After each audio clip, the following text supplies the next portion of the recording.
All right, so conventional deadlift, this is the variation where the feet are inside the hands when we set up on the bar. Whether you watch this video first or the sumo deadlift first, there's going to be a lot of carryover, but some things are slightly different, not just the foot position either. So as I set up, I want to make sure that I don't really want my shins directly against the bar for this one. For most people, not everyone, about an inch back so the bar bisects the exact center of my foot, taking into account my heel, right? That's where I want the bar to be. This is going to be more of a hinge back as you set up, so make sure you're not squatting down to pick it up, letting the bar get super far away from you, letting your knees drift forward and trying to squat the weight up, okay? Make sure that as you come down, your shins can touch the bar, but they shouldn't push it away from you. Now in terms of foot position, it's up to you. You can even put your heels together with your toes turned out. For most people, I would say directly under your hip bones with your second and third toes pointing straight ahead, or maybe turned out slightly so your big toes are pointing ahead. Start with that.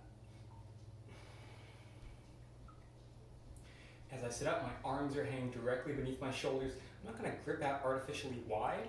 If I do run into my knees, I can grip out slightly wider, but the wider I grip, the more range of motion I have to lift with, and that's not a thing I necessarily want.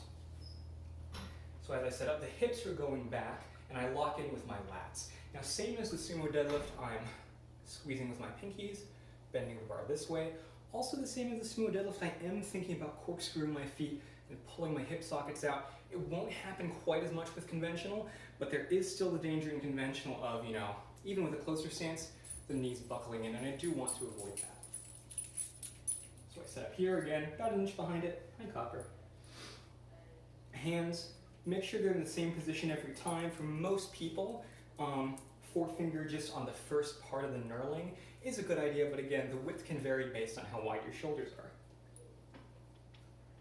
Lock in with my lats, lock in with my hips, big breath into my stomach and rib cage. I'm going to expand and lock my ribs down. So a lot of people have this kind of idea that they need to keep their chest up as they set up, and they have this really low back dominant arched deal, right? We want to create this cylinder. As I sit my hips back, my ribs come with it. So my chest is going to be facing the ground, it is, but it's open. I'm not slouching in any way, shape, or form. Big breath in, lock in. I'm going to start by pushing with my legs, and then again, finish with my hips once the bar gets to about knee level. So if you think of like a leg press almost, followed by remaining deadlift or kettlebell swing, so just finish those hips. That's what we're thinking about. The last thing I want to do is think about trying to yank or pull or lift the weight. I really want to push the floor away. And again, for more detailed techniques on how to take the slack out of the bar and set up, I do have a separate video on that that applies to both conventional and sumo. Here I am, I lock in, big breath. Push with the legs, finish with the hips.